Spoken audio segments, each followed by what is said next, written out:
kami terus menghimbau kepada masyarakat, kiranya mari kita bersama-sama untuk meringankan beban masyarakat kita yang kena musibah ini, untuk partisipasi membantu.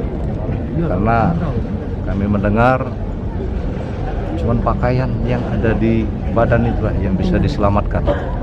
Yang lain-lain termasuk surat-surat berharga ini semua hilang. Nah, kaitannya dengan surat berharga, kami juga berharap kepada RT, ya, kemudian Pak Camat, Pak Lurah untuk segera mendata, mulai dari KTP sampai sertifikat ijazah itu supaya nanti